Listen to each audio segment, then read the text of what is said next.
Here's something that doesn't make sense at first. If you earn $30,000 a year, you probably pay a higher interest rate on credit than someone earning $100,000. You likely pay more per square foot for your housing. Your car insurance is more expensive. Your utilities cost more relative to your income. In some cities, you pay more for drinking water. This isn't a coincidence. It's a documented pattern economists call the poverty penalty. And it means that being poor isn't just about having less money. It's about that money buying less than it does for everyone else. Now, that alone is a strange and troubling fact, but the poverty penalty is only one piece of something much larger.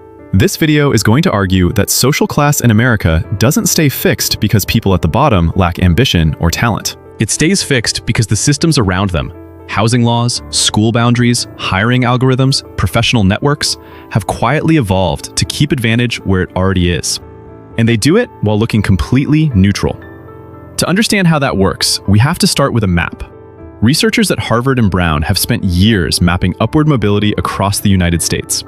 What they found is that your odds of climbing from the bottom 20% of income to the top 20% vary dramatically depending on where you were born. Not just which country, which county.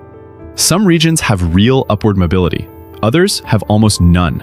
The low mobility zones cluster in predictable ways. The rural South, deindustrialized Midwest cities, regions with high racial segregation and low public investment. The point isn't that geography is permanent destiny. The point is that opportunity is geographically concentrated, and most people don't get to choose where they're born.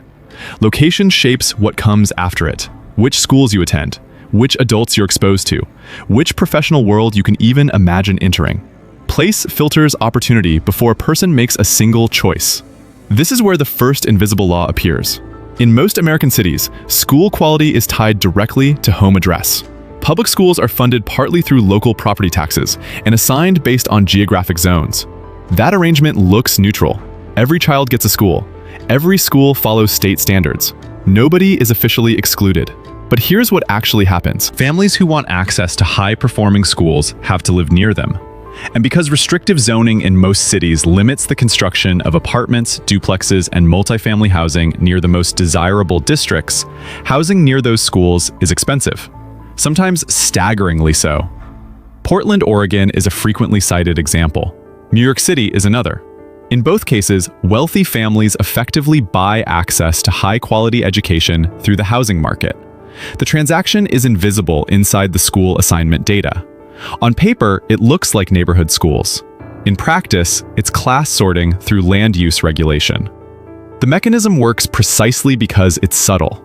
It looks like a geography problem. It functions as a wealth filter. That's what makes it an invisible law.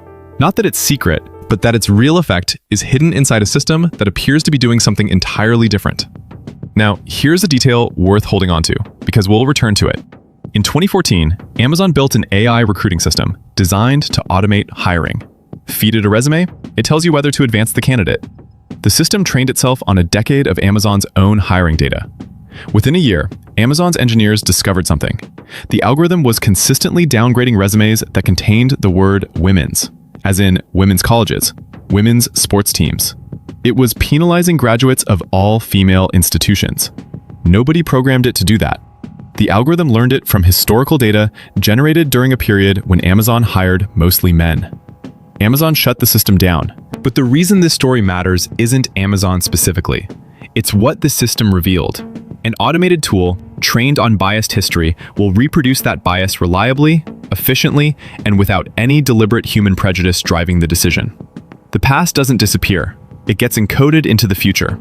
So we have a geography problem, a zoning problem, and an algorithmic problem. But arguably, the most consequential invisible law operates at a far more personal level.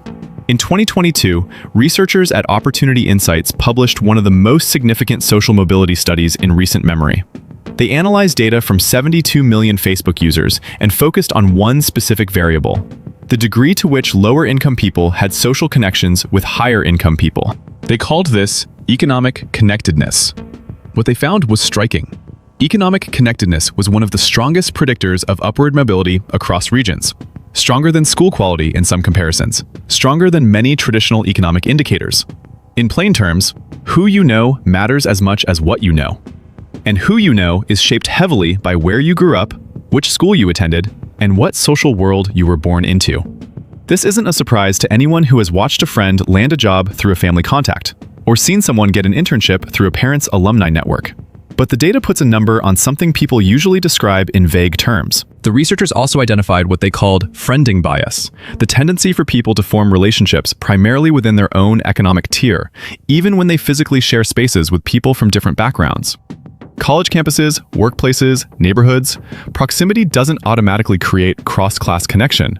The gatekeeping happens before the interview, before the application, often before the job posting is even written.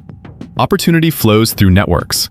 Networks are socially stratified, so opportunity ends up socially stratified, while appearing to select on qualifications alone. There's one more layer to this, and it's the hardest one to see because it operates inside individual behavior. The sociologist Pierre Bourdieu spent decades studying how class reproduces itself, and his most durable insight was this: upper-class families don't just pass down money. They pass down a set of behaviors, habits, and dispositions that institutions then reward as signs of individual merit.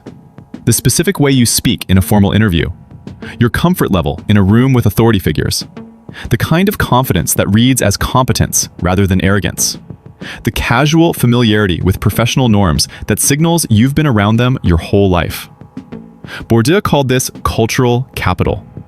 The reason it functions as an invisible law is that institutions treat it as natural ability. They evaluate it as individual quality, while it's actually inherited social conditioning. The working-class student who enters an elite university and has to consciously learn how to interact with professors, how to advocate for themselves, how to network without feeling like they're performing, that student is doing something their wealthier peers absorbed in childhood without noticing. Research consistently shows that working-class individuals in elite environments report high levels of what researchers call code switching, constant self-monitoring of language, manner, and presentation. That cognitive load has a cost. It consumes energy that peers with more cultural fluency are directing toward the actual work. Which brings us back to where we started. The poverty penalty isn't only a financial phenomenon, it's a structural one. Poor households pay more for basic services because formal infrastructure doesn't reach them efficiently. They pay more in time because they navigate more institutional friction, paperwork, unreliable transportation, unstable childcare, limited internet access. They pay more in cognitive load because every system they interact with assumes a baseline of resources they don't have. The result is that scarcity compounds itself. Income that could build savings gets absorbed by inefficiency. Time that could go toward professional development goes toward managing instability. Energy that could be spent moving forward goes toward staying in place. And this is the central mechanism behind all of these invisible laws. They don't require conspiracy to be effective. Nobody sat in a room and designed the zoning system to exclude poor kids from good schools. Nobody built the Amazon algorithm with the explicit goal of filtering out women. Nobody drew the social capital map to ensure that elite networks stayed elite. Each of these systems was built with local, often reasonable-sounding logic. Layered on top of each other across a lifetime, they produce something that functions exactly like a class ceiling. Here's the biggest misconception the research overturns. Most people, and most public policy, treats inequality as a starting condition problem. The assumption is that unequal beginnings are real, but the system itself is more or less fair after that. If you're talented and persistent enough, the barriers are there to be beaten. The evidence points somewhere different. The barriers don't just exist at the starting line. They're embedded inside the systems that evaluate merit. Inside the algorithms, the zoning maps, the network structures, the cultural fluency signals that get read as intelligence. The race doesn't become fair after the starting gun. The philosopher Mark Fisher wrote about how modern systems cause people to internalize structural failures as personal inadequacy.